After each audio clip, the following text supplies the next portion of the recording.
What's up, everybody? Rachel West and Rick Stroud here out at the Bucs training facility, getting ready for Bucs versus Steelers on Sunday. Rick, we've had a couple of home games, but they're going up to Pittsburgh for this one. Yeah.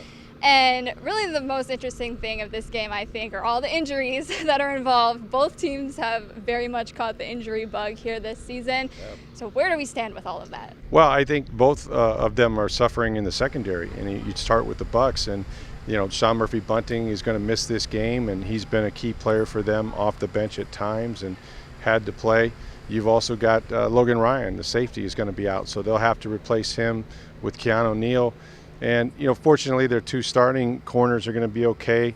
Mike Edwards, we still have to see. Their safety has an elbow issue, so that's going to be more of a game-time decision. On the other side, Pittsburgh has Minka Fitzpatrick, who is questionable, and some other guys in their secondary. So it might be whoever shows up that can cover the other team's receivers that wins this game. But injuries are not an excuse. Overall, the Bucs are doing pretty well.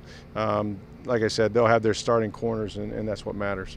Mm-hmm. And you mentioned, despite the injuries, they've done pretty well. And because of those injuries, there's been a lot of rookies that have taken on a bigger role than probably initially expected to. Yeah. But they've fared pretty well in doing that. Right, and when speaking of injuries, we're talking about Cam Brate. We still don't know if he's out of the concussion protocol. So you've had Cade Otton step in and do a great job. He had his best game the other night.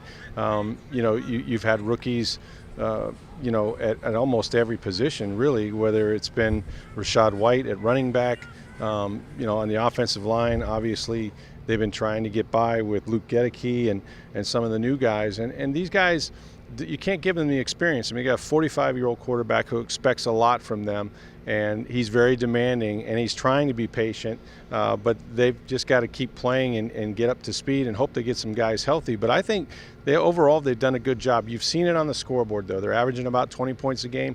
The last 2 years under Tom Brady, 30 points a game. So it's hit them on the offensive side.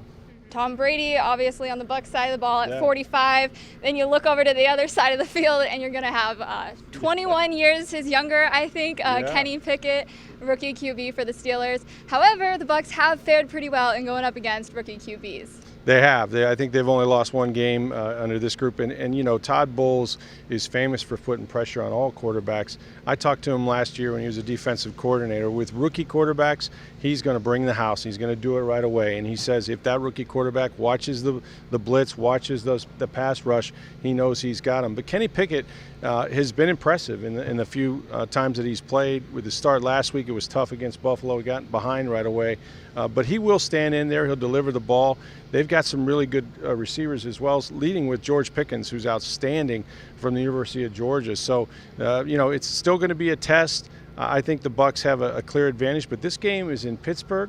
The terrible towels will be out. Mike Tomlin has not had a losing season. He's not looking for one now, so it should be a really entertaining game.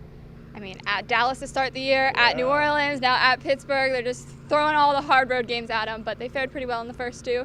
Mm-hmm. So I guess we'll see who shows up on Sunday and go from there. Yeah. Make sure you guys are keeping up with all of our Bucs coverage that we've got for you over on social media at Sports by Tampa Bay Times, as well as over at tampabay.com.